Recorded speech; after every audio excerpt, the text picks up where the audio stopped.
Et en parlant des Américains qui ont prévu avant tout le monde, on parlait de Stranger Things, et cetera. On va basculer sur les films d'horreur. Donc je rappelle, j'ai pas pu voir tous les films d'horreur que je voulais dans la liste que j'ai dit que j'allais voir. Je suis désolé, mais en novembre, je me ferai d'autres films et du coup, je rappelle qu'en novembre, il y aura pas de stream parce que j'ai un empêchement, mais j'essaierai de poster des trucs sur les réseaux, et cetera. Et en décembre, ça va reprendre.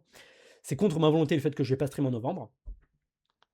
Et donc, on va finir ensemble, en tout cas la liste que j'avais établie avec des classiques, mais vraiment classiques que j'avais pas vus, c'est des Cronenberg. Et donc, on va commencer avec Vidéodrome.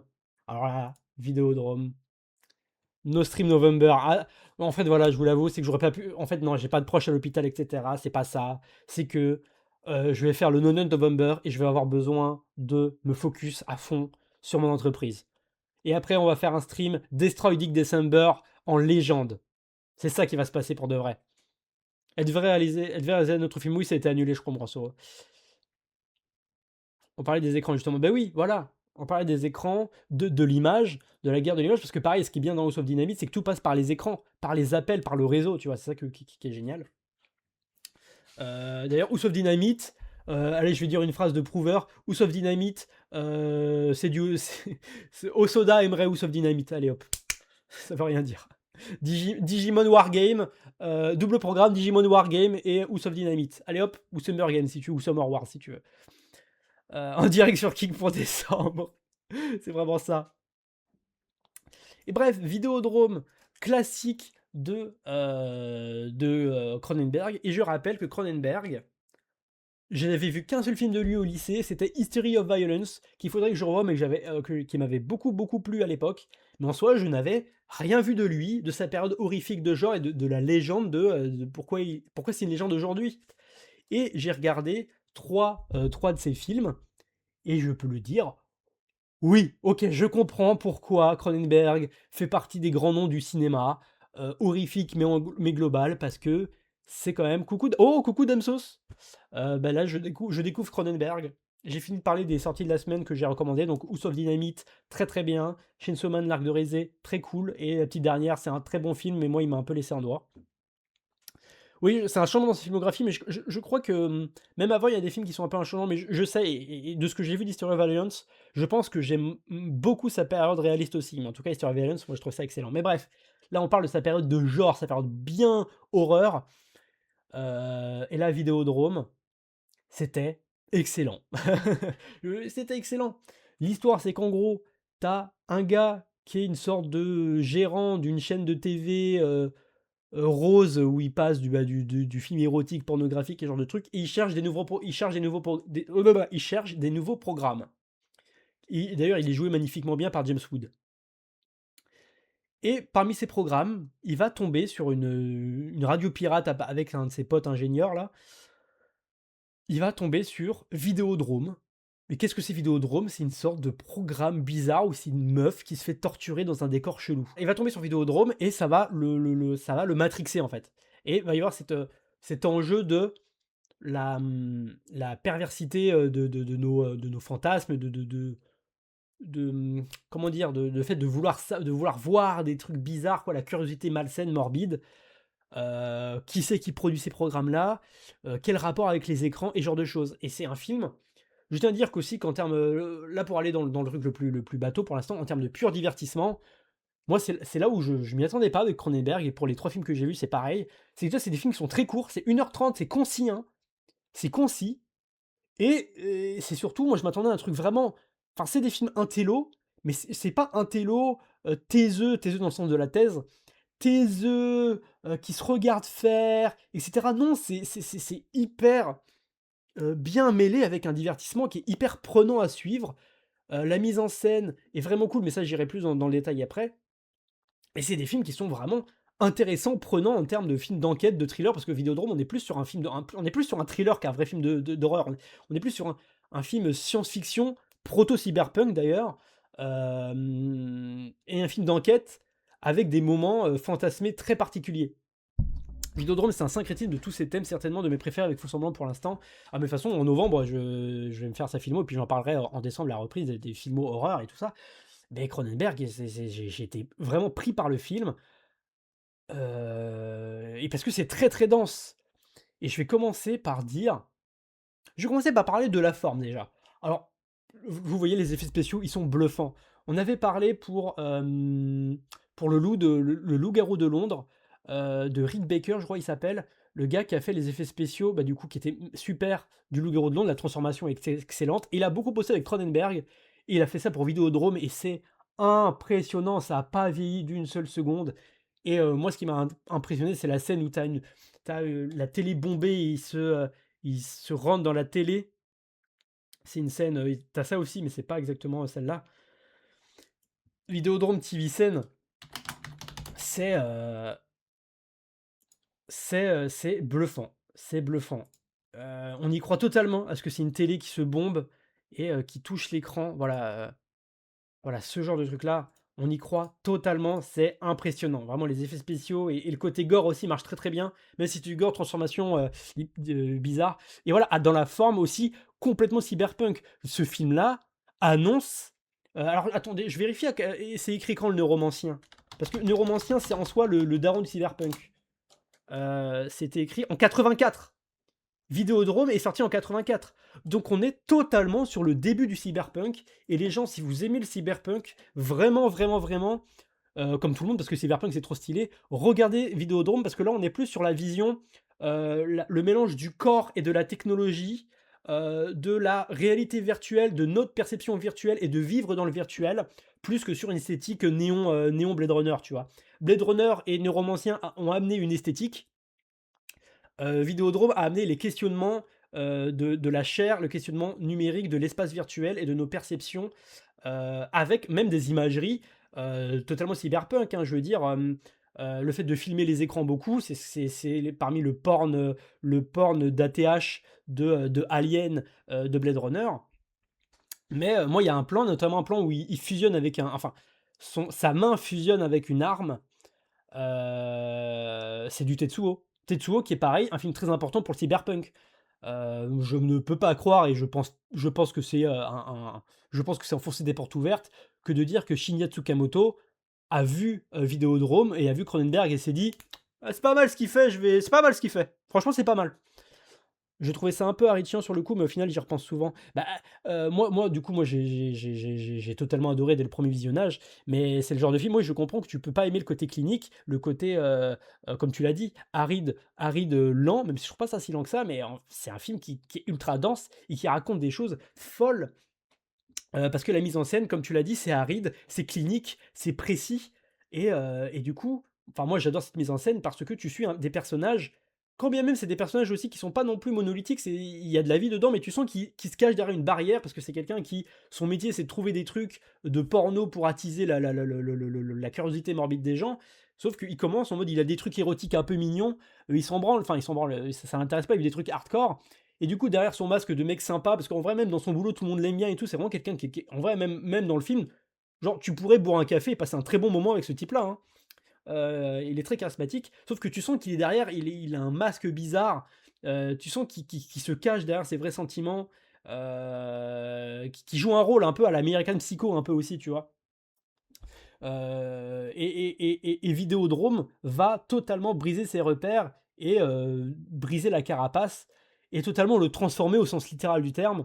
Et pareil, pour revenir au côté cyberpunk, le côté complot de force beaucoup plus forte que toi, où tu n'arrives même pas à discerner le début de la chaîne de commandement, est très présent aussi dans Vidéodrome. Et là, on va arriver sur la partie ultra dense du film.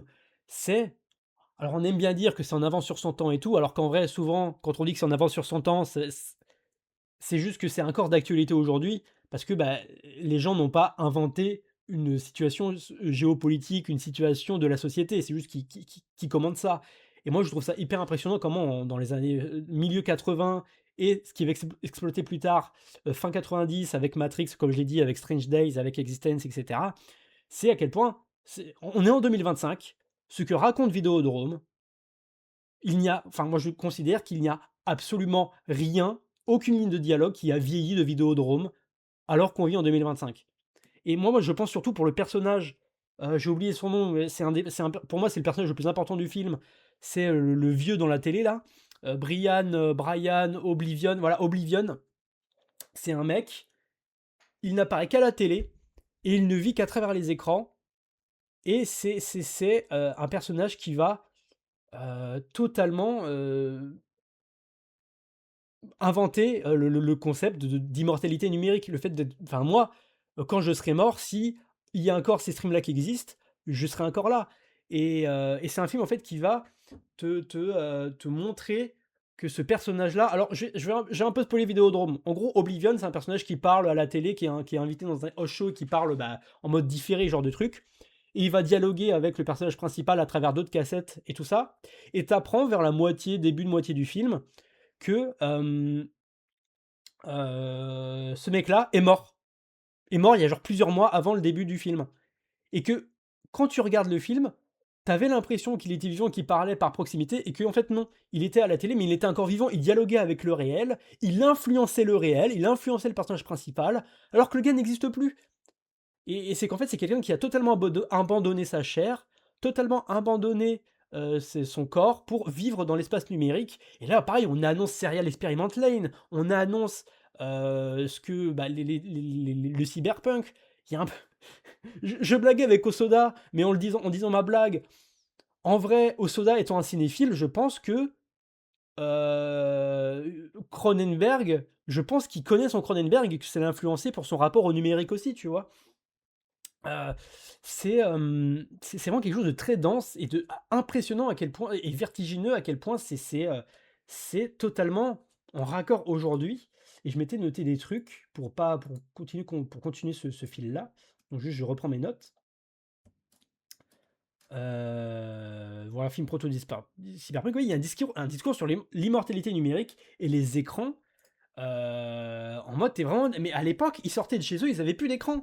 Mais c'était déjà le discours de l'écran omniprésent qui nous dicte, qui nous manipule. Et bah, pareil, le film te dit, ouais, la perception des écrans, il n'y a pas de perception pour de vrai, etc. On n'est que notre propre cocon d'image, en fait. Et ce qui est vrai. C'est ce que. Alors, je sais plus si c'est Deleuze ou Baudrillard qui parle de guerre qui n'existe pas, parce que en parlant de la guerre d'Irak, parce que ça existe que dans les écrans. Euh, c'est ça. Genre, en soi, le génocide en Palestine, ben, en soi, je n'existe pas sur internet. Il n'y a pas de génocide en Palestine. Et pourtant, pourtant c'est les écrans qui font vivre ça, c'est les écrans qui informent, et les écrans et les images sont la guerre. Tu as des images qui veulent nous faire croire que c'est faux. C'est pas Hollywood, alors que, tu vois, en fait, c'est la manipulation des images qui manipule le réel. Et c'est ça, ben, avec les médias, le discours médiatique, quoi. Mais ça, en vrai, même Malcolm X, c'est Malcolm X ou Luther King qui disait que les médias te feront détester les opprimés et adorer les opprimeurs, là. C'est vertigineux à quel point ce film synthétise absolument tout ce discours-là.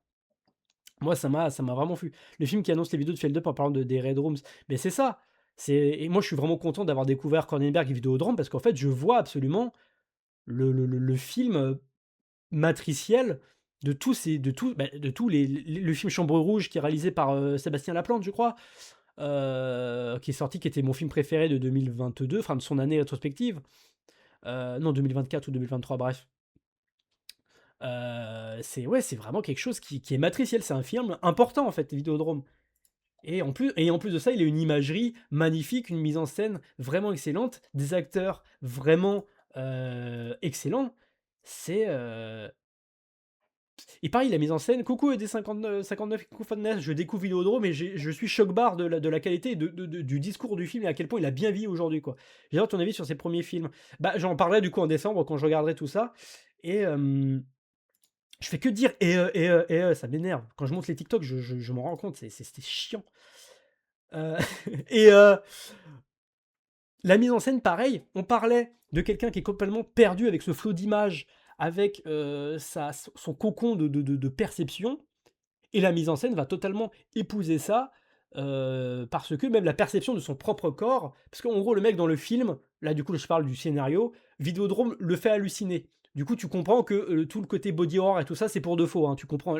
Pareil, ce qui m'a étonné avec Vidéodrome, c'est que le film, en fait, est assez limpide sur la trame scénaristique. Moi, je m'attendais vraiment, en regardant du Cronenberg, à ce que je comprenne rien ce qui se passe et que ça devienne un peu du David Lynch. Et pas du tout, en fait. Tu peux suivre de A à Z le scénario, tu comprends, ça t'explique les trucs, j'ai été très, très étonné par ça.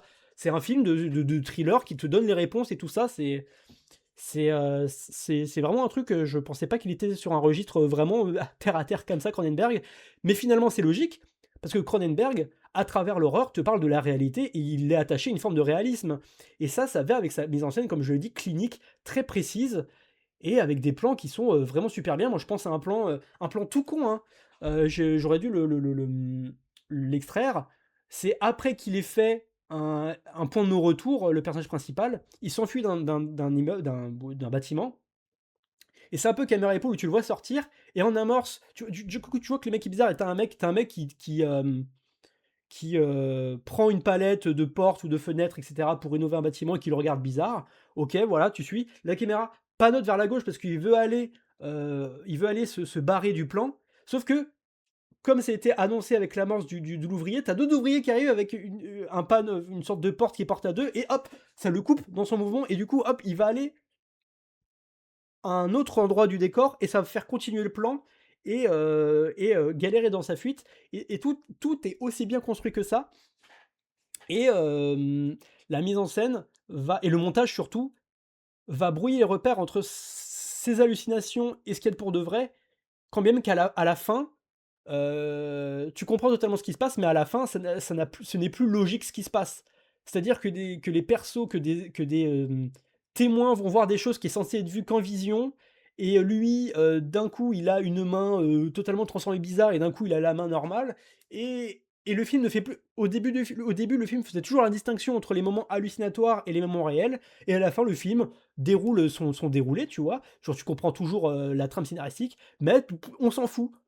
Qu'il hallucine ou qu'il hallucine ou non, le film, il continue. Ce n'est plus important. Il est mélangé. Il est mélangé à Vidéodrome. Il est mélangé à son arme. Il est mélangé à sa perception faussée du réel.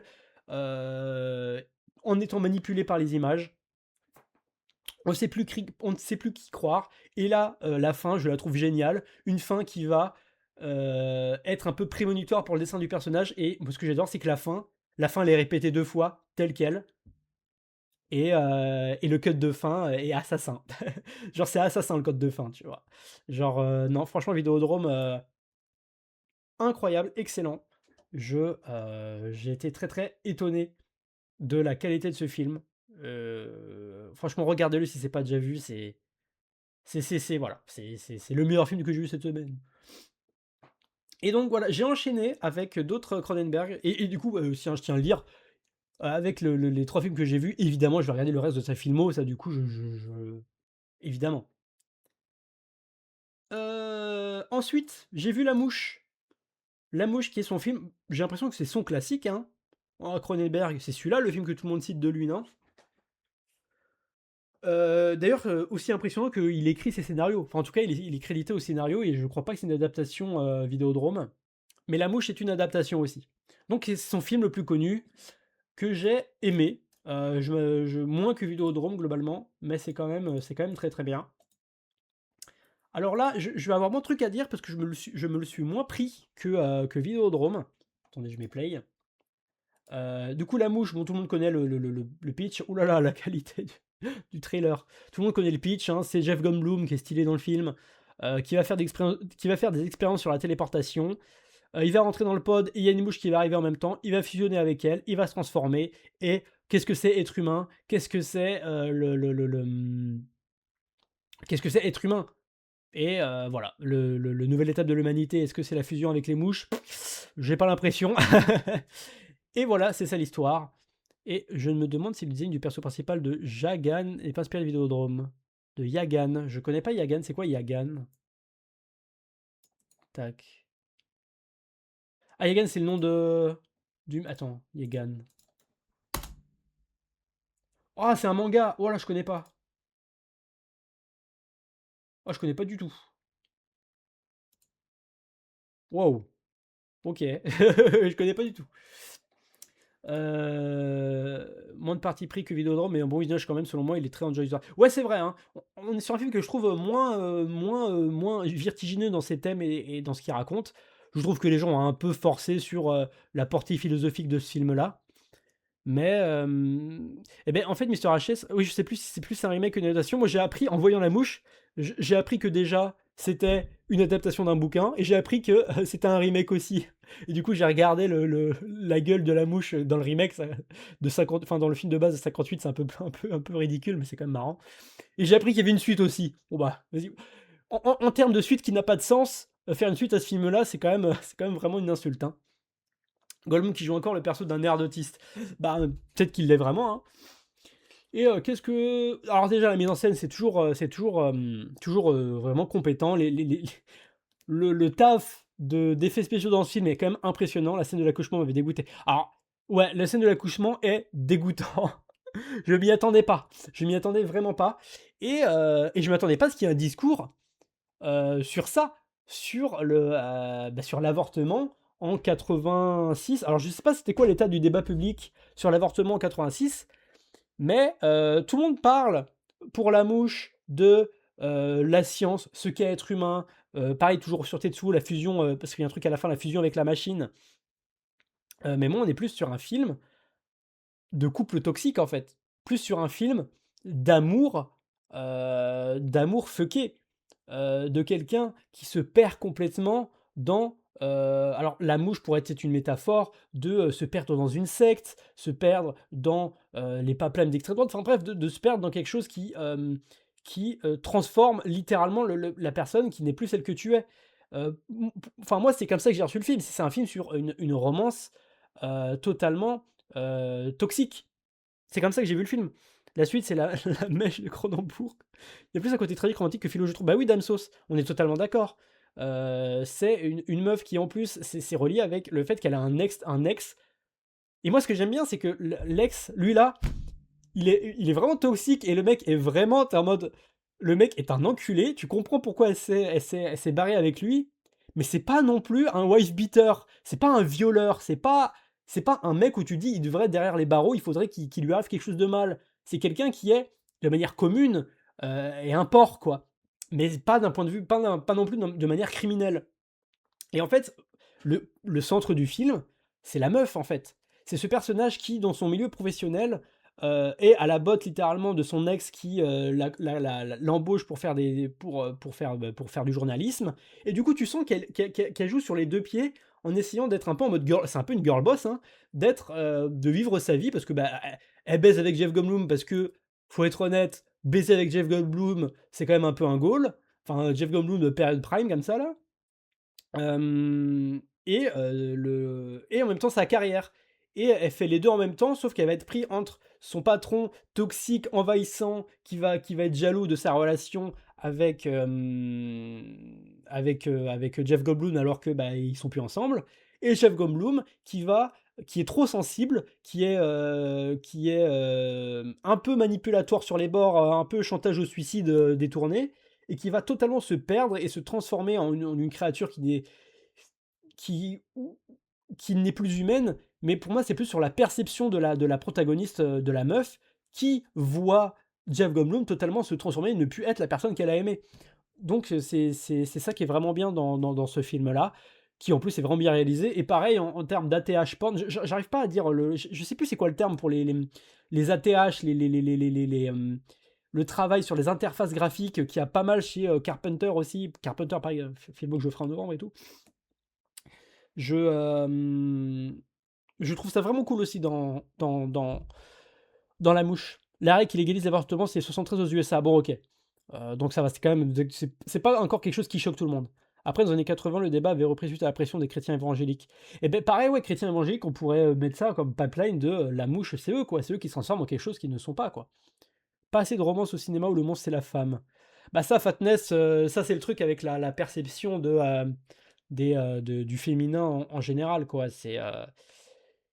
Moi, je trouve qu'au cinéma et beaucoup, beaucoup dans les œuvres japonaises aussi, mais dans les vieux films aussi, c'est que bah, faut que la meuf, faut que ça reste une meuf, faut qu'on puisse avoir du désir pour elle, quoi. Ah putain, c'est quoi le mème? Oh, je sais plus le mème, où tu sais, c'est surtout dans le médiéval fantastique, où t'as des races, du coup, tu sais, par exemple, t'as des races de loups, des races d'animaux. Les mâles, c'est des monstres rigolos, tu vois, des monstres en mode vraiment mythologique. Et la meuf, c'est une meuf avec des oreilles de chat et une queue, tu vois? Et ça reste une meuf, normale. Coucou You're So Cool, j'ai sucé Bigelow avec son dernier film, je sais pas si tu l'as vu, mais j'ai, bien kiffé House of Dynamite. Et là, je suis en train de bien kiffer ma mère avec Cronenberg. Et La Mouche, je trouve ça sympa, mais je me le suis pas pris comme j'espérais le prendre. Par contre, Vidéodrome, je me le suis pris. Je me le suis pris là-dedans et là-dedans, hein. Et par contre, ouais, je tiens à dire aussi que La Mouche, moi, ce que j'adore, c'est le traitement de. Bah, tu pourras voir mon avis en VOD si tu veux. Tu pourras voir mon traitement. Oula, j'ai mélangé les phrases. Ce que j'adore avec La Mouche, par contre, c'est le traitement vraiment purement dramatique et triste de la fin, quoi. La fin, c'est triste, c'est d'une tristesse. Et c'est beau, c'est vraiment beau. Voilà pour mon avis sur La Mouche. C'est vraiment très très bien. À ce qui pose une limite, c'est deux autres films américains en moins bien. Comment ça, deux autres films américains en moins bien? Parce que c'est un film en plusieurs parties, et que du coup, il y a deux parties moins bien que la première? Et puis vous savez que moi, comme je l'ai dit, du coup, je répète rapidement hein, pour ceux qui n'étaient pas là, je suis très sensible à son style de réalisation à Bigelow, très documentaire, caméra à portée, très agressif, très brut. Et moi, du coup, j'ai beaucoup aimé ce dîner. Oh, coucou, urgence! J'espère que ça va. Le moment des ongles qui tombent m'a marqué à jamais. Bah ouais. Franchement, les spéciaux sont vraiment sympas. Elles sont vraiment très très sympas. Moi, c'est. Ouais, moi, c'est vraiment la scène de l'accouchement qui m'a bien dégoûté, hein. Oh là là là là. Oh là là là là, la scène de l'accouchement, c'est cauchemardesque. C'est vraiment cauchemardesque. Et pareil, il y a un truc où à un moment elle se barre, c'est qu'en fait, c'est quand elle voit. Et il faut aussi rester dans la tête que moi, quand moi je parle de la chose, je parle ça comme. Je pense pas que c'est le cas, hein, mais moi je vois la mouche et sa transformation en mouche comme la projection mentale de la protagoniste qui voit son mec complètement devenir fou en fait. Et, le moment où elle se barre après la transformation vraiment vénère, enfin le début de transformation vraiment vénère, Jeff Goldblum, après qu'elle s'est rendu compte qu'elle est enceinte de lui et qu'elle est en mode je ne veux pas de lui dans mon corps. Je ne veux pas qu'il soit dans mon corps. Et là, on revient sur la chair. La chair, alors que Jeff Goldblum est lui plus dans un truc en mode héritage génétique et ce genre de choses, parce qu'il devient un animal. Elle est. Non, c'est viscéral, je ne veux pas dans mon corps, alors qu'elle fait un métier intellectuel. Et ça, c'est vrai. Genre, et ce qui sort dans ça, parce que c'est une scène de rêve, l'accouchement, et sort une sorte de grosse larve dégueulasse en mode je ne veux pas, c'est viscéral. Et c'est vrai que moi, c'était quand. Alors, j'ai pas vu énorme de Sophie Le Tourneur. Enfin, je sais plus c'est quoi son prénom, mais de Le Tourneur.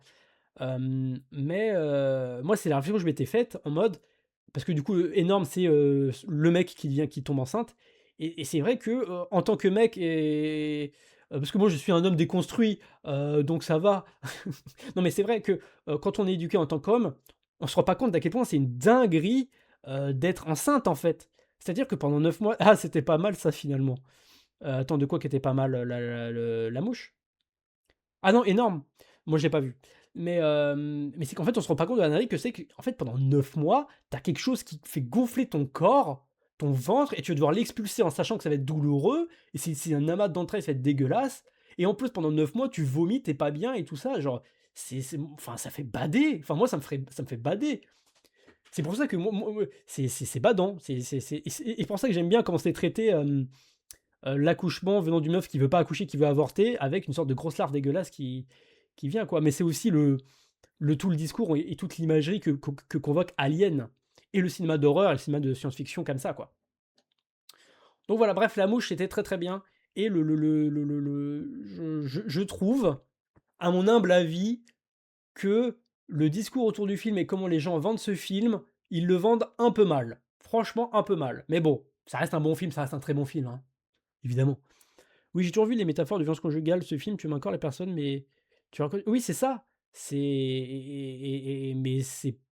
Alors, c'est peut-être ça, du coup, quand les gens pensent que qu'est-ce que ça fait être humain, mais bon, être humain, oui, bon, il se transforme, il est plus vraiment humain. Est-ce que c'est encore le même personnage pour. Si quand il faisonne avec une mouche, oui, bon, oui, non, c'est plus le même personnage, il se transforme, il se voit transformer, changer ses habitudes alimentaires, oui, bon, voilà quoi, c'est pas très intéressant. Et qu'est-ce que c'est être humain finalement? Oui, oui, il y a mille interprétations, c'est un film qui est vraiment riche. Et voilà. Bon bref, ça fait 10 fois qu'on voit cette scène dégueulasse des ongles qui se dégagent. En parlant de trucs dégueulasses, on va parler de Existence. Et d'ailleurs, je l'ai pas mis dans le titre, mais c'est pour ça que je vais terminer par Existence. On va se faire, après Existence, l'épisode de Calme de Bâche sur ce film pour bien finir ce stream et voir ce que ça donne, et ça va être bien, je pense. Il fait partie de cette catégorie de films où les gens disent automatiquement le nom du réal derrière celui du film pour aucune raison. La mouche de Cronenberg qui dit de Larry Clark. Bah, c'est vrai. Parce que autant ça a du sens quand tu dis le Dracula de Coppola, parce que Dracula, t'en as plein. Autant, ouais, pour ce film-là, c'est vrai. C'est vrai. Parce que c'est pas comme si le livre La Mouche et le film de 58 étaient dans l'imaginaire l'imaginaire commun. Alors c'est vrai. Après, c'est parce qu'on aime bien, parce que Cronenberg et Larry Clark, ça fait bien, quoi. Et donc, Existence de Cronenberg. Ouais, c'est pas le même titre, et surtout, bah, en vrai, c'est le genre de remake qui a totalement ausculté le film de base, quoi. Et donc, Existence, bon, voilà, évidemment, on s'en fout de spoiler mon avis, hein. D'ailleurs, suivez-moi là-dessus si vous voulez mon avis sur les films que je vois, comme ça. Puis, rappelle que je mets des notes, et que des fois, je mets des 6 sur 10, mais que ce qui compte, c'est ce qu'on dit. Excusez-moi, c'est ce qu'on dit.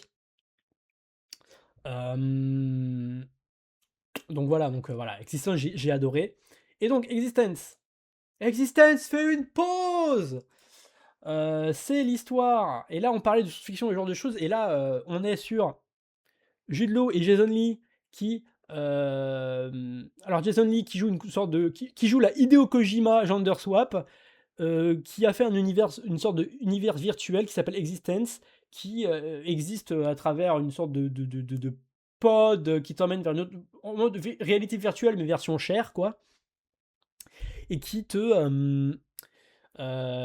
et qui va attirer les foudres de sortes de fondamentalistes religieux bizarres qui font l'éloge du réel, en mode tu pervertis, tu es une démon, tu pervertis le réel avec ces univers virtuels, et qui subit une tentative d'assassinat, et elle va s'enfuir avec le gars responsable marketing d'Existence, parce que on attend que ça se calme. Et pendant le film, euh, ils vont lier une relation entre deux et ils vont explorer Existence parce qu'il y a toute une sub-story où Existence c'est le seul prototype qui est là, et pour vérifier si Existence va bien, elle doit aller dans son jeu avec Jude Law parce qu'elle doit être accompagnée, parce que c'est pas un jeu qui joue tout seul, pour vérifier si ça va bien. Et à partir du moment où il rentre dans ce film, voilà, on arrive sur un peu les intrigues, une intrigue policière, thriller, science-fiction bizarre, de multiples réalités, et les rôles qu'on joue. Existence, c'est l'encore de souvenirs. Dark City. Eh ben, j'ai pas vu Dark City. Et donc, Existence, qu'est-ce que j'ai pensé? J'ai adoré. Alors, je l'ai adoré en sachant que, du coup, comme tout geek, année 2000, comme tout 2000, proto-fan de cinéma, je me suis pris Karim Debache, et on regardera après la vidéo, après que j'ai parlé du film. Donc j'ai vu plusieurs fois des vidéos de Karim Debache, et donc j'ai vu plusieurs fois la vidéo sur Existence. Et donc j'avais globalement le scénario en tête. Mais en fait, et puis de toute façon, on va voir ça avec Karim Debache, mais je trouve ça dingue à quel point raconter un film comme le font les youtubeurs et le vivre, c'est absolument. Mais ça n'a rien à voir. Quand Karim Debache se marie, résumait le film, t'avais l'impression d'avoir un peu un nanar, un peu où tu comprends rien, un peu débile. Et en fait, on est sur une sorte de film avec un non-rythme où tout est léthargique, neurasthémique, et pareil, ça va bien avec la mise en scène de Cronenberg ultra clinique, sur des espaces virtuels totalement aseptisés ou bizarres. Et rien que le fait que, même du coup en 95, les jeux vidéo, enfin en 95, c'est quoi? Attends, c'était quoi le Final Fantasy en 95? C'était FF Tactics? FF Tactics. 97. Existence 99. Donc, FF7. Tu vois, les jeux vidéo, les espaces virtuels, euh, c'était ça, les espaces virtuels. C'était FF Tactics, par exemple, tu vois, c'était ça le jeu vidéo à l'époque. Et en fait, ce qui est, voilà, tu vois ça et tu vois, c'est cool, il y a de la couleur, c'est mignon, c'est beau, tu vois? Et par exemple et après tu as plein de jeux différents, tu vois? Mais mais là, Cronenberg m'en fait une sorte de vision ringarde et de version invraisemblable totale et voulue, hein, sur ces espaces virtuels, que moi j'aime beaucoup, avec des persos qui, voilà, comme je dis, le rythme léthargique vient aussi avec les acteurs et comment le scénario est poussé avec, comme je l'ai dit, c'est un film sur les rôles qu'on joue, sur la perception de notre réalité, des espaces virtuels, rapport avec Videodrome, on est sur, un amas d'espaces virtuels de commentaires là-dessus, qui, rend la chose vraiment intrigante et hypnotique, en fait. Et sachant que moi, ce que j'aime beaucoup bon, de toute façon, je vais spoiler Existence parce qu'on va voir la vidéo de Crème de Bâche qui va spoiler Existence. Où en fait, alors c'est dur à suivre niveau scénario dans ma tête, Cronenberg c'est ultra décousu. Et ben non, Urgence, justement, c'est ce que je disais avec Vidéodrome, et ce qui m'a surpris quand j'ai découvert les Cronenberg, c'est à quel point les scénarios sont. Alors, Existence un peu moins, parce que mais c'est le propos du film, et je vais le dire après en spoilant la fin, c'est que, en tout cas, Vidéodrome et La Mouche, mais surtout Vidéodrome, c'est limpide, hein. C'est un scénario policier thriller qui se suit. À un moment, t'as même des moments qui t'expliquent ce qu'est Vidéodrome. Et voilà quoi, c'est un film qui t'explique la chose et ce qui est intéressant, c'est pas de ne pas comprendre l'univers. Cronenberg, enfin, comment je l'interprète, il veut que tu comprennes ce qui se passe. Mais ce qui est intéressant, c'est que maintenant que tu as compris ce qui se passe, voici comment ça joue sur la perception de mes protagonistes. Qu'est-ce que ça raconte sur notre réel, nos sociétés, notre perception du réel et notre perception du corps qui est totalement abandonnée par les propres hôtes de ces corps-là et qui vont délaisser leur chair, qui est quelque chose de précieux et qui vont totalement se distordre. La fin de Vidéodrome, enfin, je vais pas dire la fin de Vidéodrome, mais c'est le déni total du corps en fait, ce qu'il fait. C'est le déni total. Et pour moi, c'est montré comme négatif. Et que toutes ces transformations bizarres de corps boursouflés, c'est négatif pour Cronenberg. C'est pas, enfin, lui, il aime bien l'humain, globalement. C'est juste qu'il le traite de manière clinique et de manière très dense et très taiseuse, mais de manière aussi très abordable. Et Existence va jouer avec déjà qu'on appelle ça, les supports vidéoludiques pour se transporter dans cet autre monde. C'est des sortes de fœtus bizarres, quasiment des animaux, on pourrait penser qu'ils ont une conscience, et que c'est ta chair, c'est-à-dire que la manette, la manette, quand on joue aux jeux vidéo, la manette est une extension de notre corps. Genre, quand je branche la manette pour moi, c'est ça l'imagerie. Quand tu branches la manette de PlayStation sur la console, c'est littéralement une manette de jeu vidéo qui est mise dans Existence. Et en jeu fait corps, quand je joue, là, je suis en train de jouer à FF Tactics, je ne pense même plus. Oh, bah la Kinect, c'est foutu ça. Je ne pense même plus. Je ne conscientise plus quand on joue à un jeu vidéo. Enfin, je pense qu'on est tous des joueurs de jeux vidéo ici. On ne conscientise plus les actions qu'on fait. C'est une extension. Notre téléphone, c'est une extension de notre psyché. Et c'est pas négatif, hein, dans ma tête, hein. Quand on dit ça, ce n'est pas forcément négatif. Ça devient négatif quand il y a abus, quand il y a défaut de perception et quand on est totalement lobotomisé et qu'on n'agit plus de nous-mêmes. Ce qui est le discours d'Existence, où en gros le twist de fin, c'est qu'en fait tout le film, il jouait à un autre jeu vidéo, il jouait une partie et il jouait des rôles. Sachant que tout le film, c'est des personnages qui se trahissent entre eux, qui jouent des rôles, et en gros, c'est une sorte de Among Us géant. C'est littéralement un Among Us où faut que enfin, c'est plus un battle royale où tout le monde doit tuer tout le monde et débusquer les joueurs. Et, c'est sous couvert d'un scénario policier bizarre et de fondamentalisme religieux où chacun est aveuglé par sa perception. Mais ça, c'est en sous-texte et ça, j'aime beaucoup, beaucoup, beaucoup. Surtout que, encore une fois, ce que j'adore dans Existence, c'est que du coup, les films de Cronenberg se passent dans des réalités parallèles, tu vois, c'est des films de science-fiction, hein. Et c'est qu'il va jouer, et ça vraiment j'adore ça, pour moi c'est la réussite totale d'Existence, c'est qu'il va jouer avec l'artificialité de l'univers qu'il dépeint, c'est-à-dire que Cronenberg, quand il écrit son film, ou en tout cas les gens au scénario, je sais pas si c'est adapté ou non, je me suis pas renseigné, ça par contre désolé, c'est que l'univers du jeu n'a aucun sens. Le jeu là, quand on imagine le jeu, c'est un extrêmement mauvais jeu, hein. Le fait que le langage du jeu, les règles du jeu, le fait que c'est une conceptrice de jeux vidéo, etc., qui a 38 millions mais qui travaille tout seul, ça n'a aucun sens. c'est pas crédible une seule seconde. Mais c'est ça qu'il veut te faire, c'est ça qui montre, c'est qu'en fait, il montre une réalité totalement aseptisée et totalement absurde avec des persos qui le sont tout autant, autant ceux parce qu'il y a un truc de religion, du réalisme où ils veulent du réalisme, on ne devrait pas avoir de fantastique, on ne devrait pas avoir de fiction, de représentation, différée du réel, venant d'un réalisateur et qui plus est d'un réalisateur d'univers fantastique, c'est lourd de sens et je trouve ça vraiment hypnotisant, vraiment, et aussi divertissant, tu vois? C'est aussi un film qui est tellement bizarre qu'il est, qu'il est prenant de fou et pareil, avec des là, du coup, le body horror, c'est plus sur, la boucherie. Il y a toute une imaginaire de la boucherie de créatures que tu dépeces et c'est avec ça que tu crées la manette et ce genre de choses. C'est assez poisseux comme film. Et pareil, un univers virtuel, enfin là je montrais les jeux vidéo qui montrent la couleur des trucs d'action. Là c'est poisseux, ils sont dans une usine de poissons dégueulasse. Enfin, ça n'a aucun sens. C'est une version d'artiste sur le jeu vidéo. Bah, surtout que, en vrai de vrai, on pourrait même le trouver insultant sur, la vision qu'il a du jeu vidéo parce que vers la fin, il y a une séquence où c'est tu des militaires, enfin des sortes de révolutionnaires qui tirent partout, tu des explosions, mais ça n'a aucun sens. Ils tirent partout dans tous les sens, l'action n'a aucun sens, c'est ridicule, c'est l'imagerie du jeu vidéo complètement, décérébrée, quoi.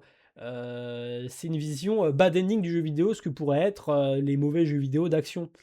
Donc, mais ça va totalement avec le discours du film sur des perceptions totalement fuckées et aussi Existence, moi, ça m'a plu, c'est qu'aussi, c'est que ça piège les persos aussi. Tu sais, les persos, c'est des persos qui sont piégés dans de multiples réalités et piégés dans leur psyché. Et du coup, tu vas jouer avec ça en te piégeant voilà, ça joue avec ça, quoi. The Cell aussi, c'est sorti un peu à la même époque. Ah, je connais pas The Cell.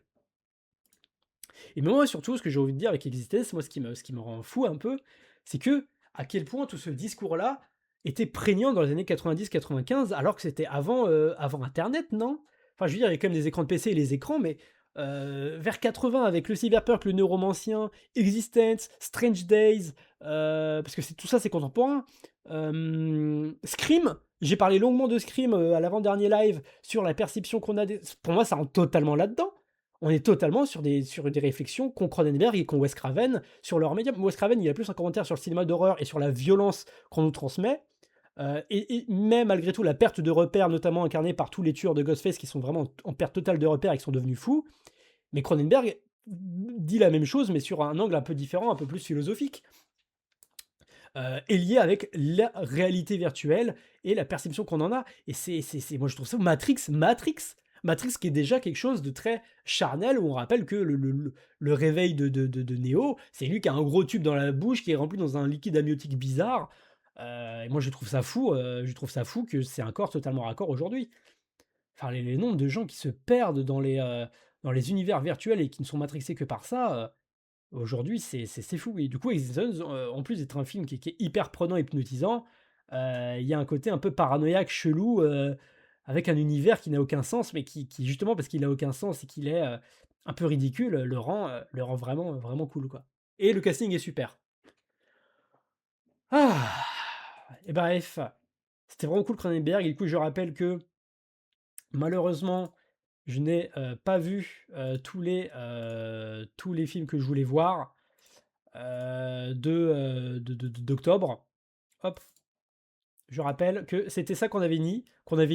Et donc voilà, j'ai pas tout vu, j'ai pas pu tout voir. J'étais un peu gourmand, mais je peux faire un petit récap de tout ça. Alors déjà, ce que je vais dire, c'est qu'en novembre, je vais continuer ma lancée, c'est-à-dire que je vais finir la liste et je vais faire les filmographies qui m'ont tapé dans l'œil, c'est-à-dire Wes Craven, Carpenter, Wes Craven et Cronenberg. Je vais essayer de me les faire en novembre et en décembre. On va en parler de tout ça. Et je pense que ça pourrait être sympa de faire une tier list de tous ces films d'horreur là et les classer. Et ça va être cool. Et voilà.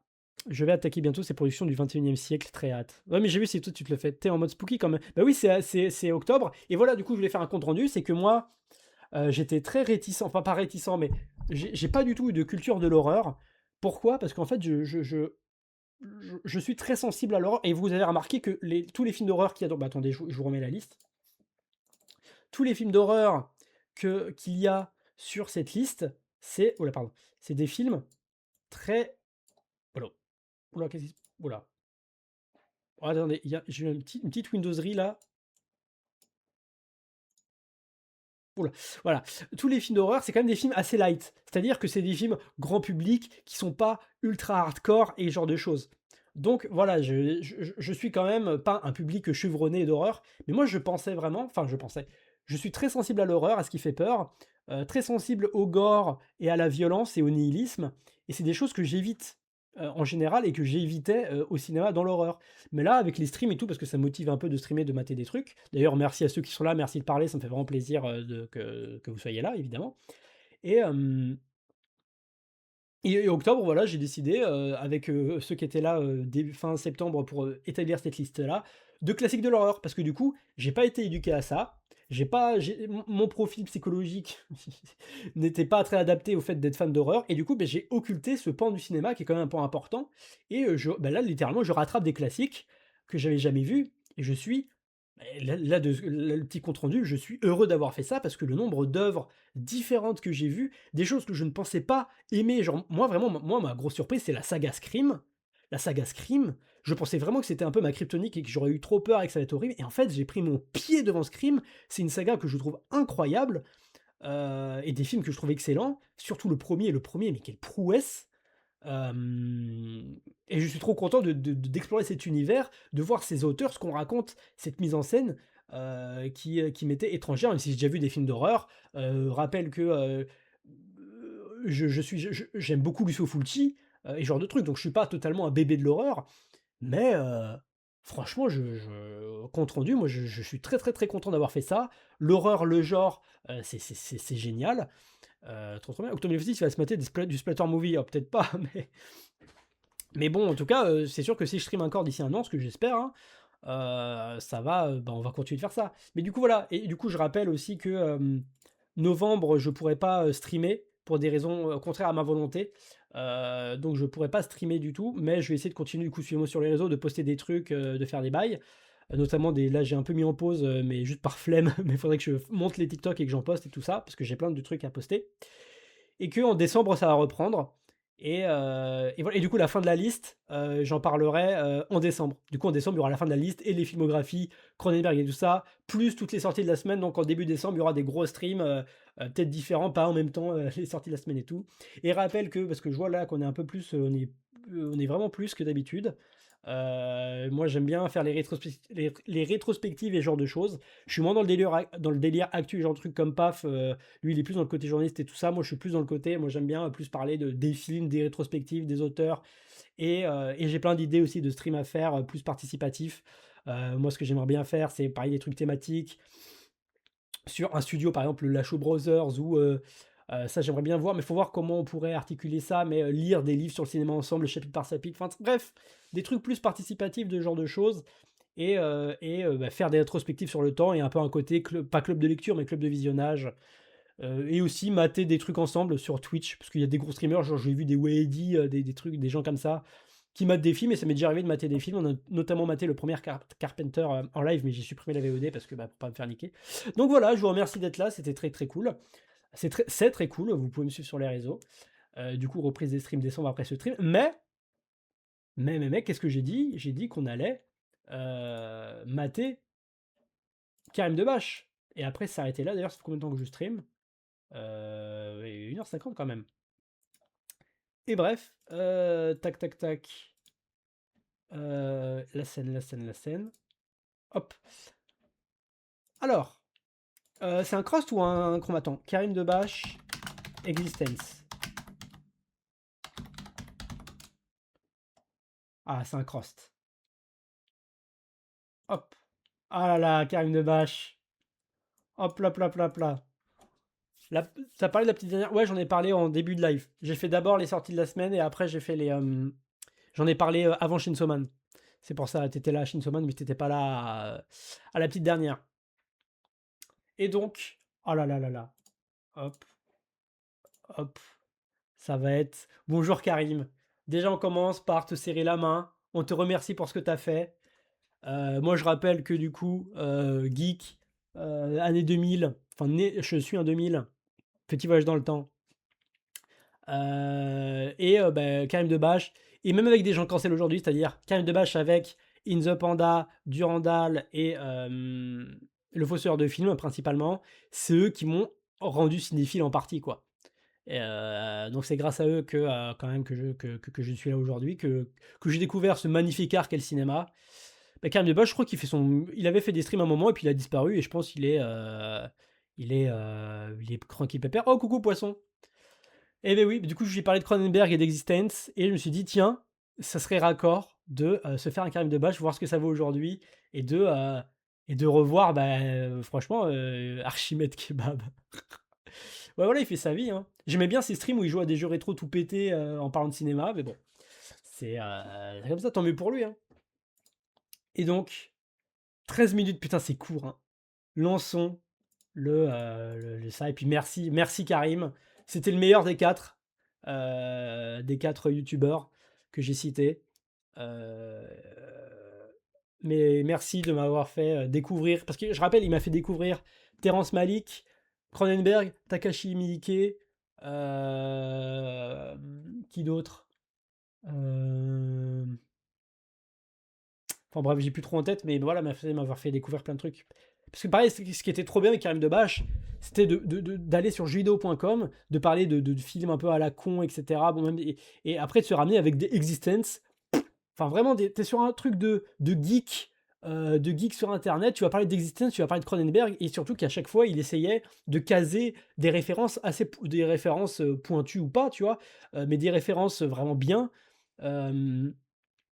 euh, pour, pour un public de geek. Enfin, je veux dire, il parle de Dead or Alive, le film de merde, de beauf là, qui adapte le jeu de beauf, et il en profite pour dire, «Ah tiens, c'est Takashi Miike, c'est une trilogie de films hyper hardcore et cetera, d'un réalisateur hardcore, regardez She's the Killer» et tout ça. Pareil, il parle de Paul W.S. Anderson et il fait exprès de confondre avec Paul Thomas Anderson pour parler de Paul Thomas Anderson. Et du coup, moi je voulais juste voir des films de merde racontés par des youtubeurs pour rigoler, et je finis par avoir une culture sur qui c'est Pitié, qui c'est Takashi Miike, qui c'est Terrence Malick, et en me donnant des références de films que j'ai toujours pas vu aujourd'hui, des fois, genre par exemple c'est quoi le film Balade sauvage de Terrence Malick, qui a l'air trop bien mais que j'ai toujours pas vu, mais bref, c'est précieux, quoi. Vraiment merci à lui, hein. Et évidemment la team derrière, j'ai oublié leur nom, Gilles Stella et Baptiste Morvan, je sais plus j'ai plus son nom. Mais bref, lançons la capsule temporelle. Et je crois que c'est dans cette vidéo-là qu'il y a le banger twist. Oui, Mr. HS. Mais même Chroma, c'est quand même court en vrai. Jérémy Morvan. Violoncelle, la balade sauvage, vraiment magnifique. Salut à tous, c'est Karim Debache pour un nouvel épisode de Crost, un épisode qui, j'en suis sûr, fera plaisir à un paquet d'entre vous, parce que le film dont on va parler aujourd'hui m'a été demandé un nombre incalculable de fois. Incalculable? Qui ne peut être calculé. Waouh, ça doit être un chiffre colossal. Oh que oui. Genre une vingtaine, quoi. Ouais, donc c'est pas incalculable, c'est juste que t'es une merde en maths. Eh, tu dis jamais que je suis une merde en maths. Eh, tu me dis jamais ce que je dois dire. Eh, toi non plus. Eh, va te faire foutre. Putain, mais comment t'as fait ça? J'ai simplement brisé les frontières de la réalité. Waouh, c'est à la fois avant-gardiste et en même temps ça fait mal aux joues. Bon, tu veux savoir de quel film on va parler? Et pareil, genre la vidéo a 11 ans, désolé, mais le mec, c'est encore drôle, c'est encore drôle aujourd'hui. Ça a pas vieilli en fait. Enfin, son format a vieilli, mais c'est trop court, c'est trop mais c'est encore drôle. Genre, vous savez que le truc, c'est en même temps avant-gardiste et ça me fait mal aux joues, je m'en souviens encore parfaitement. C'est fou. Il était fort. Enfin, pour moi, tu vois, il y a plein de genre les premiers Fossoyeurs de films, ça a vieilli de fou. Les premiers Unknown Movies, ça a vieilli de fou. Durandal et tout, ça dépend lesquels. C'est pas les trucs qu'on me vieillit, mais il y a beaucoup de vieilles vidéos qu'on aimait bien, qui ont vieilli, sont pas très drôles. Mais là, celui-là, comme une lettre à la poste. C'est juste que c'était le meilleur, c'est tout. C'était juste très bien, quoi. C'est l'un des seuls que je peux encore regarder aujourd'hui. Mais oui, c'est ça. JDG, même le côté schlag du début est marrant, quoi. Volontiers. Si je te dis résiste, prouve que tu existes. Tense. Oh, joli. Ouais, c'est une petite astuce. Non, et puis c'est une super chanson aussi. Sous les lumières des stroboscopes, prouve que tu existes. Tense. Tense. Ouais, Fossoyeur, ça vieillit de fou, hein. J'ai vraiment maté le Ok, premier alors Fossoyeur. Existence est un film anglo-franco-canadien sorti le 23 avril Ah, la 1999 aux États-Unis et au Canada et réalisé par David Cronenberg. Et j'ai bien l'impression que c'est la première fois qu'on parle d'un grand cinéaste dans l'émission. Et pour fêter ça, déjà je vous ai mis un gilet heureux dans le fond et en plus je vais m'accorder quelques minutes pour parler de lui. David Cronenberg est un cinéaste canadien qui commence Pas sa une carrière à la fin des image. années 60 avec Stereo et Crimes of the Future, 2 films d'arrêt essai. Ensuite il enchaîne avec Shivers, un film qui lui vaudra le prix du meilleur réalisateur au Festival de Sitges en 1975. Il est un des plus célèbres cinéastes à officier dans le genre putain, du body horror, un le sous-genre Charles, du film le d'horreur Charles. qui concentre ses effets sur la destruction et la dégénérescence des corps. Il est aujourd'hui considéré comme un grand cinéaste et un de ceux qui réussit le mieux à concilier cinéma d'auteur et film de genre. Il est intéressant de noter qu'Existence est le seul film écrit et réalisé par Cronenberg seul qui ne soit pas une adaptation de bouquin depuis Vidéodrome, sorti en 1983. Et le fait qu'il ait choisi de parler de jeux vidéo me réjouit au plus haut point. Donc le film nous raconte l'histoire d'une conceptrice de jeux vidéo. La plus grande créatrice de jeux de la planète est ici, en personne, avec nous. Tout sauf Ariel Dombal, tout sauf Ariel Dombal, tout sauf Ariel Dombal. Oh Dieu merci, Jennifer Jason Leigh. Du nom d'Allegra Geller qui présente son tout Pareil. dernier jeu, En vrai, Existence. le truc qui est cool aussi, c'est qu'en fait, il profite de son format de 13 minutes très limité, où il doit faire un résumé rigolote de la vidéo. Mais en fait, ce que j'aime bien, c'est qu'en fait, il va glisser avec des petits trucs très rapidement des grilles d'analyse qui vont être conclues à la fin. Genre là, quand il dit « Oh, merci Jennifer Jason Leigh », tu comprends qu'il dit « Oh, c'est une bonne actrice ». Tu vois, c'est plein de trucs comme ça. Christopher Eccleston, c'est le premier docteur, ouais, c'est le docteur du reboot, si tu penses à lui, je connais pas son nom. C'est le... Ouais, voilà, c'est le premier docteur. Je crois, hein. Sauf si je confonds les blancs, encore, comme ça m'arrive souvent. Lors du salon de jeux vidéo le plus pimp de l'histoire, une réunion des alcooliques anonymes. Bon, je profite de ça pour vous parler de l'univers du film parce qu'il est un peu Oh, la musique particulier. de Plutôt Mauvais. que d'utiliser des consoles de plastique et de métal, les gamepods, comme on les appelle dans le film, sont faits de chair et de sang, doivent être plugués dans un anus artificiel à l'aide de cordons ombilicaux, et le jeu démarre quand on caresse un furoncle. Maintenant, voici la photo d'un groupe d'enfants à qui je viens de faire écouter ma dernière phrase. Qu'est-ce que c'est que cette génération? Bon, vu que je me refuse de Ça va, choquer mais les âmes trop drôle, sensibles, j'avais toutes oublié. les images un peu tendancieuses seront censurées par Charles, que voici, qui a récemment ouvert une boîte de censure d'images choquantes à Bondy dans le 93. Donc Allegra Geller se fait attaquer par un teenager révolutionnaire. Putain, mais je repense à je sais plus dans quel film, le sketch de Chroma en mode des images chocs, dégradées ou oh je sais plus c'est quoi le truc, mais bref. Son pote ressemble à Aurel, un peu, c'est juste un blanc avec des cheveux longs quoi. La musique du soleil féminine, ça dit fait à Fitzpeak. Qui lui tire dessus avec un flingue fait d'eau de Franchement, poulet. là je suis premier degré heureux de revoir une vidéo de Karim Debache. Hein. Putain, qu'est-ce que c'est. Le gif de Ratatouille. Hein. Que voici, qui a récemment ouvert une boîte de censure d'images choquantes à Bondy dans le 93. Donc Allegra Geller se fait attaquer par un teenager révolutionnaire qui lui tire dessus avec un flingue fait d'eau de poulet et qui tire des dents. Jusqu'ici tout est normal et elle réussit à s'échapper en compagnie de Ted Beikel, stagiaire au marketing pas très courageux et interprété par Jude Law qui pète la classe. J'ai parlé de Parce Cronenberg que- avant, Riva. Bah parce que c'est Jude Law quoi. Il pète toujours la classe. Trouvez-moi un contre-exemple. Ils s'enfuient tous les deux et se planquent pour éviter d'éventuels tueurs. Allegra veut jouer à Existence avec Pourquoi Ted, t'es mais dégoûté, ce t'aimes dernier pas lui apprend Karim qu'il n'a pas de biopore. C'est l'anus artificiel dont je vous parlais tout à l'heure.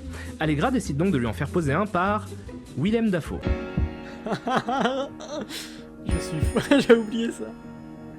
Quand Willem Dafoe surjoue, ne serait-ce qu'un tout petit peu, on Moi, sait t'aimes pas. que Attends, c'est un méchant. t'aimes pas Karim Debache? Attends, vrai truc. Comment ça, t'aimes pas Karim Debache?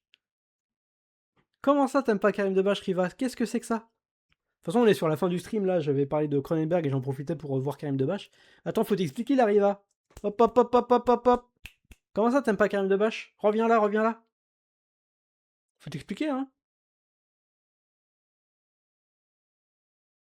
Ah, j'espère que tu vas répondre, hein, parce que là, ça peut pas rester sans réponse cette histoire. Hein. Écrit sur sa gueule. C'est déjà un mec qui a une tête inquiétante, donc si on lui fait jouer un chirurgien un peu fou, il y a aucune chance qu'il soit du bon côté. Dieu, On l'artiste, va pas être copains là. le mécano. Marrant. La règle des fous. Donc évidemment, Willem Dafoe est un sale traître et il fait poser à Ted un bioport défectueux qui fait péter le gamepod dès qu'il est branché dessus, ce qui permet aux héros de comprendre qu'un contrat a été mis sur leur tête. Willem Dafoe se fait buter et Allegra et Ted vont rejoindre Ian Holm qui joue un vendeur de ski et chirurgien de gamepod. Alors, je sais qu'Ian Holm a joué dans un paquet de super films genre Alien, Brasil ou Hamlet, mais à chaque fois que je le vois, je me dis Bilbo. Vous pouvez vous cacher dans un des chalets aménagés. Ok Bilbo le Hongrois, je te fais confiance. Bilbo le Donc Bilbo le Hongrois. Hongrois opère le gamepod pour le réparer ou le soigner, je sais pas comment dire ça, et il y arrive. Donc Allegra reconnecte Ted au gamepod. Et si vous pensiez que le film était déjà bien barré, vous n'avez rien vu parce que les héros se retrouvent dans Existence, le jeu. C'était magnifique. C'est normal, ce genre de transition. Cette sorte de doux entrelacement d'un espace dans un autre. Ah, ça, c'est du Peter Molineux tout craché, ça. Donc Ça, Ted et j'ai Allegra adoré, sont moi. dans Existence, et le fait que Ted soit un novice nous Rappelle permet de en VOD, comprendre c'est les une règles du jeu, puisqu'il se les fait expliquer par Allegra. En gros, Existence est un système de jeu de réalité virtuelle, et dans cet univers, les personnages sont obligés d'exécuter un certain nombre d'actions nécessaires pour faire avancer l'intrigue, et les PNJ ne réagissent pas tant qu'on leur a pas dit la bonne phrase. Très rapidement, ils décident de se plugger à un autre gamepod dans le jeu. Ce qui veut dire qu'on va entrer dans un jeu, exactement comme... la vache qui rit. Donc une fois dans le jeu, il rencontre Yevgeny Nourish, un personnage interprété par un étrange mélange entre Bronson Pinchot et Elias Koteas, qui a l'air de très bien connaître le jeu et d'essayer de les aider en leur conseillant de prendre un plat spécial au restaurant. Vous avez compris? Serveur chinois. Un plat dégueulasse avec des espèces de vieux bouts de poulet lézard visqueux à deux têtes recouverts d'une sorte de peau translucide gluante qui dégouline de petits morceaux verdâtres, et que Jude Law ne peut pas s'empêcher de dévorer goulûment. Il se sert des carcasses pour fabriquer un flingue et utilise les dents de son bridge comme munition. Puis il tire en pleine gueule du serveur à qui ça Moi, fait je l'ai pas péter la un vanne, morceau c'est quoi la d'oreille. vanne Le serveur sort un hachoir pour essayer de trancher la main de Jude Law, mais il n'arrive qu'à découper un morceau de flingue carcasse de poulet qui se met à pisser le sang. Et Jude Law réussit à tirer une deuxième balle dans le visage du serveur qui s'effondre la tronche à moitié explosée sur une table. Pause. Oh putain, j'ai oublié ça. Il s'était vraiment fait chier pour ça. Bon, le sosie de Casey Jones leur dit qu'ils ont bien fait de buter le serveur, mais l'information est infirmée par le vendeur de GamePod qui leur explique que Casey Jones est un traître et qu'il Expliquez-moi la faut vanne. l'empêcher de nuire. Il retourne donc à son lieu de travail où Jude Law décide de marquer l'histoire du cinéma de son empreinte en balançant la phrase la plus ouf du monde. Je déteste cet endroit. Je ne sais pas ce qui nous arrive. On est là tous les deux. On se déplace à tâtons.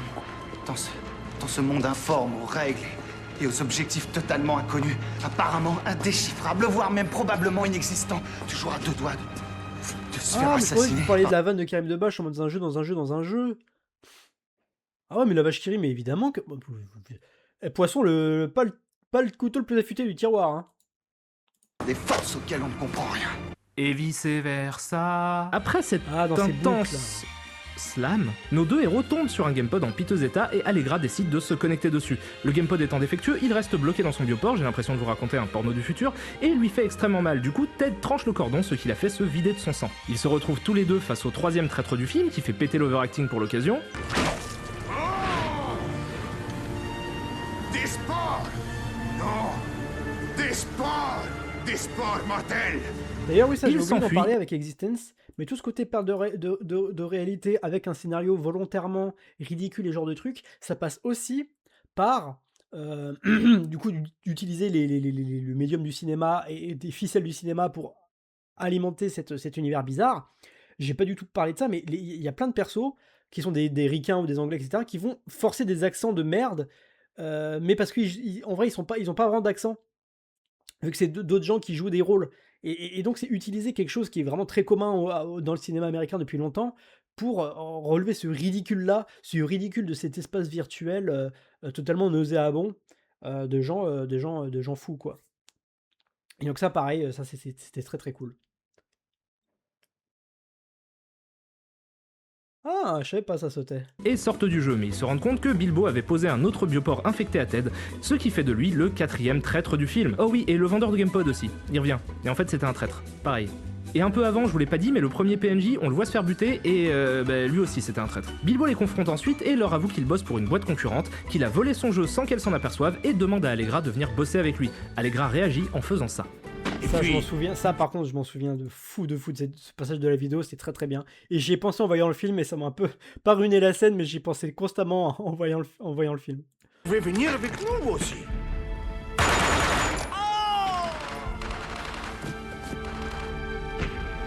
Wow. Qu'est-ce que tu viens de faire? Elle vient de créer une mort super cool, mec. Je veux dire, regardez ça, nom de Dieu, c'est dingue, ça devrait entrer au panthéon des morts improbables. Il y a tout qui part en vrille. Le fait qu'il se mette soudainement à sourire alors qu'il était surpris sur le plan d'avant, le double clignement d'œil pour signifier qu'il est surpris d'avoir été buté alors qu'encore une fois il était surpris au plan d'avant, le petit cri qui défonce. Bon, ok, en VO, il est un poil moins marrant. Mais quand même un peu marrant. Mais moins marrant que ça. Donc regardez le film en VO et passez-le en VF juste pour le cri. Et cette hallucinante double chute avec le cut juste un poil en retard qui fait un contretemps, la vitesse à laquelle il tombe, nom de Dieu, Ian Holm, tu pètes la classe, mais j'ai rien compris à ce que t'as voulu exprimer. Ceci étant, ça me fait beaucoup rire. Et stop. Et pareil, genre, il fait une séquence van trop marrante dans Crost et il te fait une leçon de cinéma. Une petite leçon de cinéma de comment ça se passe, les raccords, le montage, etc. Et quand t'as 14 ans, 13 ans, tu pètes un câble en voyant ça. Et ça... C'est trop cool. Tout en étant divertissement et fun, quoi. Parce qu'on approche de la fin du film, que cette fin contient pas mal de retournements de situation, donc vous connaissez la chanson, on entre en zone spoiler. Oh, Faut pas regarder. Tout plein de twists. Faut pas regarder. si t'as déjà vu le film, tu peux regarder. Oh putain, dans mes veines. Dans mes veines. Bon, à partir de ce moment-là, Allegra se retourne contre Ted et on comprend que l'intégralité du film se passait dans un jeu vidéo qui s'appelle Transcendence et qui a été programmé non pas par le personnage de Jennifer Jason Leigh, mais par celui d'Elias Pinchot. Après ça, on apprend que les deux personnages principaux, Allegra et Ted, sont en réalité des révolutionnaires qui sont venus ici pour assassiner le développeur de Transcendance. Ils y arrivent et s'en vont, seulement pour être arrêtés à l'entrée par le joueur qui incarnait le serveur et qui leur dit « Dites-moi la vérité. Nous sommes encore dans le jeu.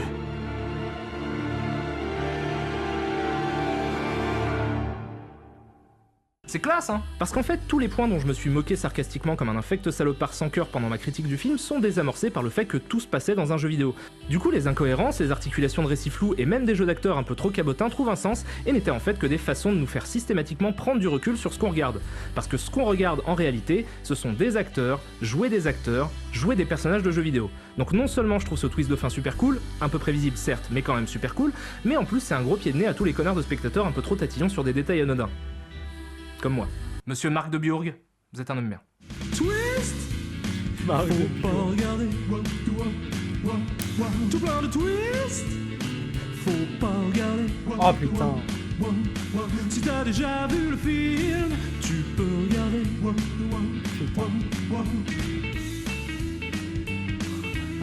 Voilà, Existence c'est fini, et c'était super cool. Et ce pour plusieurs raisons.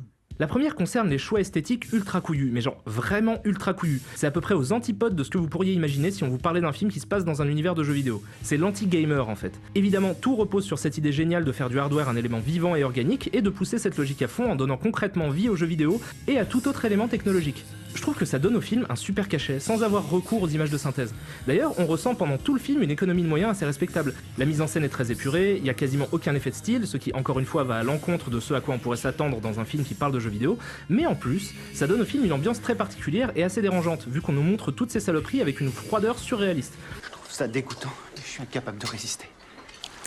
En second lieu, je trouve assez impressionnant le nombre de thématiques que Cronenberg arrive à brasser dans un film aussi court. C'est un film qui parle de jeux vidéo et d'univers virtuel, certes, mais Oui, ça, surtout, vrai c'est un que film qui ça, sert de... je l'ai dit vite fait, mais moi, ce que je suis hyper impressionné, c'est que pour Vidéodrome, La Mouche et Existence, c'est des films qui durent 1h30, 1h28.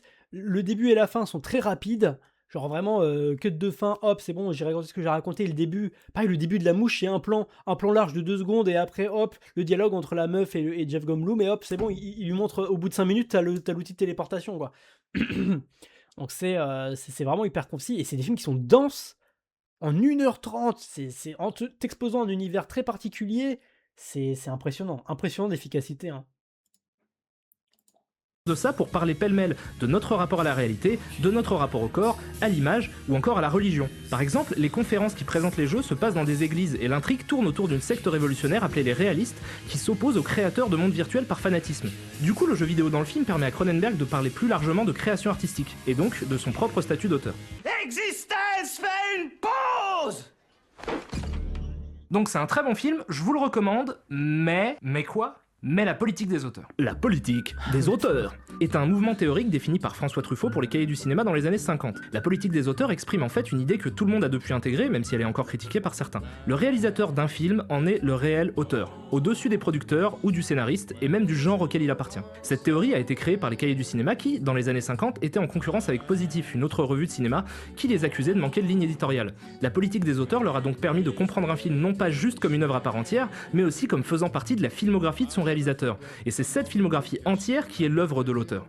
Cronenberg est un vrai auteur, avec une filmographie dense et variée à laquelle je ne pourrais jamais rendre hommage en si peu de temps. Et je pense que tous ces films méritent d'être regardés. Même Coucou des chevaliers. De toute façon, c'est vers la fin. Là, on est vers la fin du live parce que j'ai bien yappé sur les sorties de la semaine et sur Cronenberg. Et j'aime beaucoup Cronenberg. Et je me suis dit, tiens, c'est l'occasion de mater Karim Debache vu que j'ai fini avec Existence. Et il a fait une vidéo sur Existence. J'espère que ça va. Ouais, la blague, j'ai mis longtemps à la comprendre aussi, mais c'est en revoyant enfin, genre il y a quelques années la vidéo que je me suis dit, ah. Même si j'ai un peu plus de mal avec certains, comme Stereo ou Crimes of the Future. Donc, est-ce que je vous recommande Existence? Non, je vous recommande David Cronenberg.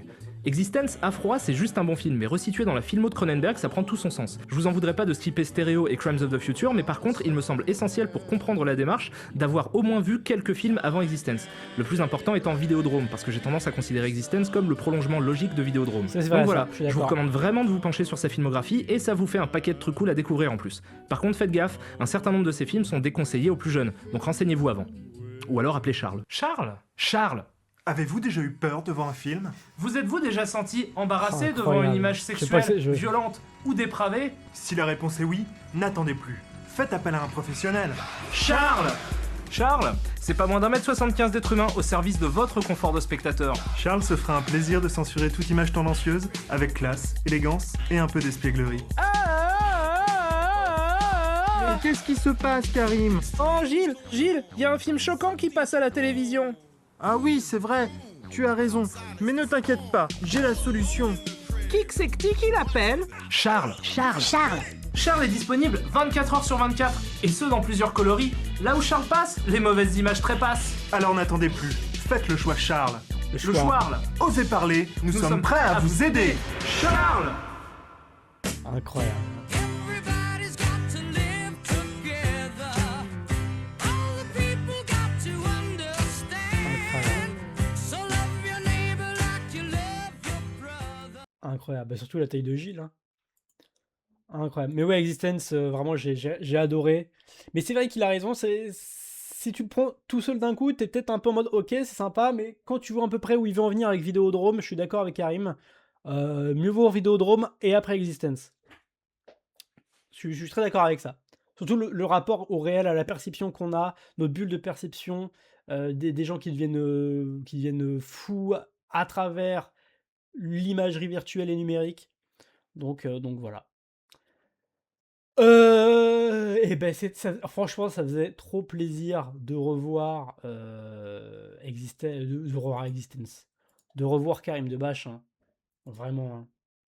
C'était trop bien. En fait, moi, ce qui me rend ouf, c'est que c'est quand même vraiment bien fait et c'est ça a bien vieilli en vrai. Hein. En vrai de vrai, ça a vraiment bien vieilli de fou. Ça donne toujours le big. Par contre, ouais, vous avez vu, moi j'avais le smile tout du long. Hein.